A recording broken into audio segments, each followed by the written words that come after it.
मामा, आज कौन सी स्टोरी सुनाओगी? पहले दूध पी लो, फिर एक नई कहानी सुनाऊंगी।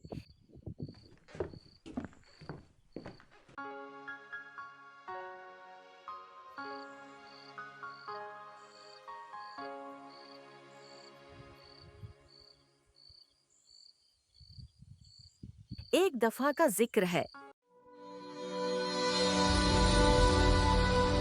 एक खूबसूरत शहर था जहां एक राजा रहता था। इस राजा के पास एक अनोखा सोने का पंछी था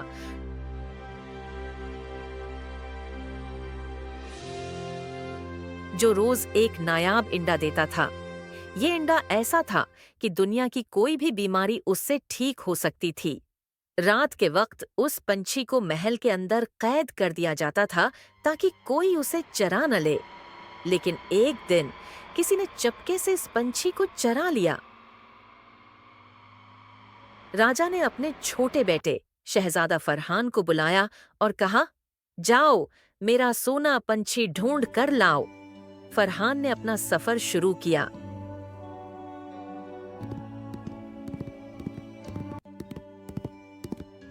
रास्ते में उसने एक बूढ़े आदमी को देखा जो थरथरा रहा था और प्यास से उसके होंठ सूख चुके थे। फरहान ने अपना पानी का मशकीज़ा उसे दिया और उसका बोझ उठाकर उसकी मदद की। बूढ़े ने शुक्रिया अदा किया और बोला, बेटा, तुम्हारे रास्ते में 3 चमकते पत्थर मिलेंगे। उन्हें मत उठाना वरना तुम भूल जाओगे कि तुम कहाँ और क्यों जा रहे हो। फरहान ने सर हिलाया और अपनी मंजिल की तरफ बढ़ गया। थोड़ी दूर चलकर उसने देखा एक सुनहरी पत्थर चमक रहा था। फरहान सोचने लगा, उस पत्थर को उठाकर उम्मी को दूंगा। लेकिन जैसे ही उसने पत्थर उठाया, वो अपना मकसद ही भूल गया। दिन भर इधर उधर भटकता रहा, फिर वापस शहर आया। राजा ने उसे डांटा कि उसने हुक्म नहीं माना। दूसरे दिन एक बेहतरीन वजीर का बेटा निकला, मगर उसने भी वही गलती दोहराई। आखिर में सबसे छोटी शहजादी ज़विया ने कहा, अब्बो, मुझे जाने दो। राजा ने मना किया, तुम तो एक छोटी सी बच्ची हो। लेकिन ज़विया ने इतना जिद किया कि आखिर राजा को इजाजत देनी पड़ी। ज़विया ने सफर शुरू किया।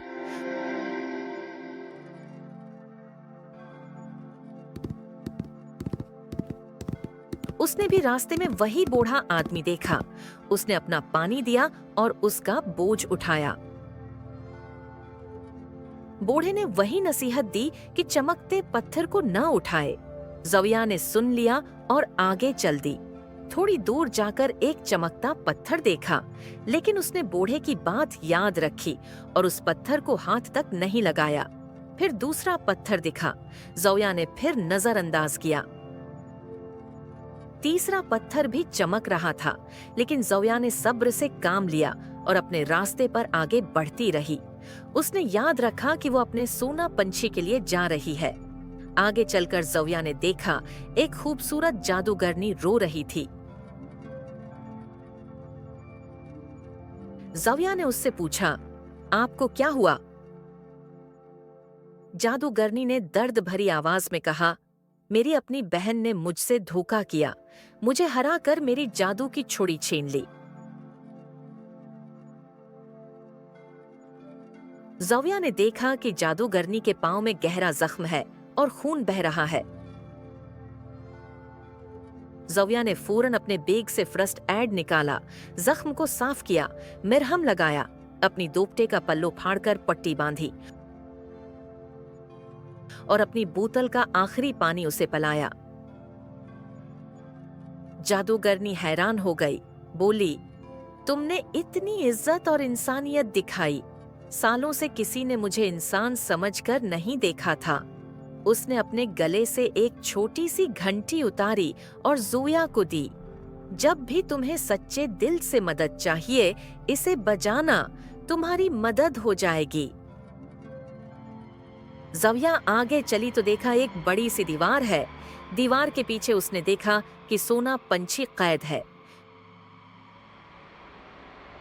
पंछी एक अजीब से जाल में फंसा था। उसके पांव में जालिम तार लिपेटा था जो छूने से ही जला देता था। हर 2 मिनट बाद एक बड़ा सा जादू का घंटा बजता जो पंछी को नींद में डुबा देता था। जोया ने देखा कि अगर उस तार को हाथ लगाया तो हाथ जल जाएगा और अगर घंटा बज गया तो पंछी फिर से बेहोश हो जाएगा। जोया ने अपनी पोशाक का रेशम का दोपटा उतारा और उससे तार को पकड़ा। रेशम ने इंसुलेशन का काम किया। जब घंटा बजने वाला था, उससे 5 सेकंड पहले जोया ने पंछी को झटक कर आजाद किया। पंछी ने अपनी छोटी सी सीटी बजाई और सीधा जोया के कुंधे पर आ बैठा। जैसे ही जाल टूटा, अलार्म बज उठा। जोया ने जादूगरनी दी हुई घंटी बजाई तो दीवार में एक छोटा सा दरवाजा खुल गया। दोनों जल्दी से वहां से निकल गए। जब जोया सोना पंछी लेकर शहर वापस आई तो सब लोग हैरान रह गए। राजा ने पूछा, तुमने कैसे ये कर दिखाया? जोया ने पूरी कहानी सुनाई।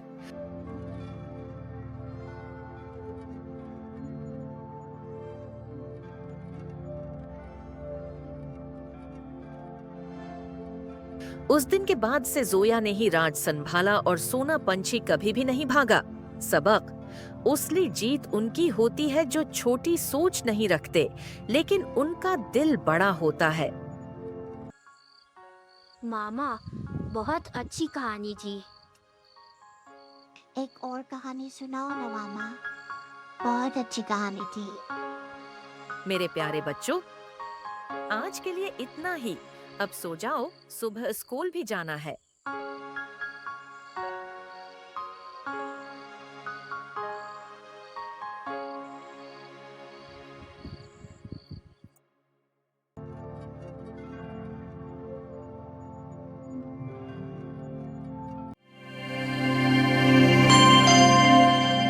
Like and subscribe.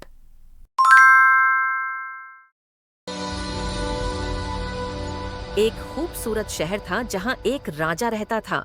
इस राजा के पास एक अनोखा सोने का पंछी था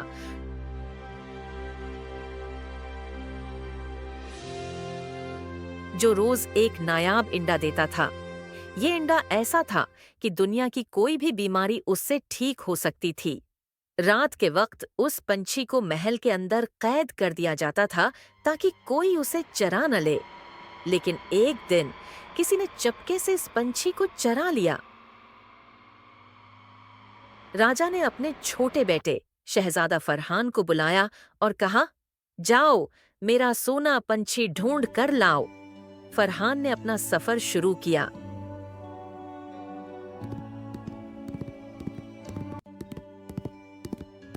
रास्ते में उसने एक बूढ़े आदमी को देखा जो थरथरा रहा था और प्यास से उसके होंठ सूख चुके थे। फरहान ने अपना पानी का मशकीज़ा उसे दिया और उसका बोझ उठाकर उसकी मदद की। बूढ़े ने शुक्रिया अदा किया और बोला, बेटा, तुम्हारे रास्ते में 3 चमकते पत्थर मिलेंगे। उन्हें मत उठाना वरना तुम भूल जाओगे कि तुम कहाँ और क्यों जा रहे हो। फरहान ने सर हिलाया और अपनी मंजिल की तरफ बढ़ गया। थोड़ी दूर चलकर उसने देखा एक सुनहरी पत्थर चमक रहा था। फरहान सोचने लगा, उस पत्थर को उठाकर उम्मी को दूंगा। लेकिन जैसे ही उसने पत्थर उठाया, वो अपना मकसद ही भूल गया। दिन भर इधर उधर भटकता रहा, फिर वापस शहर आया। राजा ने उसे डांटा कि उसने हुक्म नहीं माना।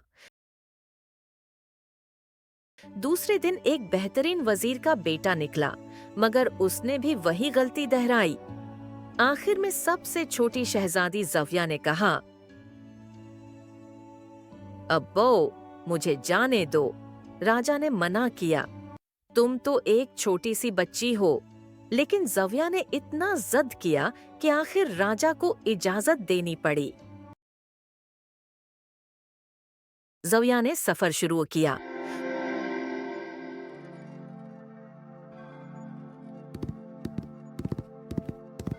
उसने भी रास्ते में वही बूढ़ा आदमी देखा। उसने अपना पानी दिया और उसका बोझ उठाया। बूढ़े ने वही नसीहत दी कि चमकते पत्थर को न उठाए। ज़ोया ने सुन लिया और आगे चल दी। थोड़ी दूर जाकर एक चमकता पत्थर देखा, लेकिन उसने बूढ़े की बात याद रखी और उस पत्थर को हाथ तक नहीं लगाया।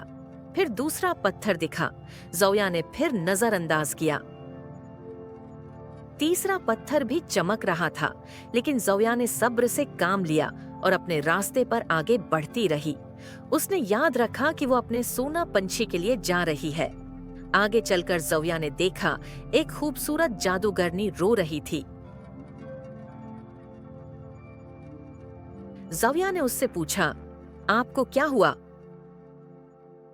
जादूगरनी ने दर्द भरी आवाज में कहा, मेरी अपनी बहन ने मुझसे धोखा किया, मुझे हराकर मेरी जादू की छुड़ी छीन ली। ज़ोया ने देखा कि जादूगरनी के पांव में गहरा जख्म है और खून बह रहा है। ज़ोया ने फौरन अपने बैग से फर्स्ट एड निकाला, जख्म को साफ किया, मरहम लगाया, अपनी दोपटे का पल्लू फाड़कर पट्टी बांधी और अपनी बोतल का आखिरी पानी उसे पिलाया। जादूगरनी हैरान हो गई, बोली, तुमने इतनी इज्जत और इंसानियत दिखाई। सालों से किसी ने मुझे इंसान समझकर नहीं देखा था। उसने अपने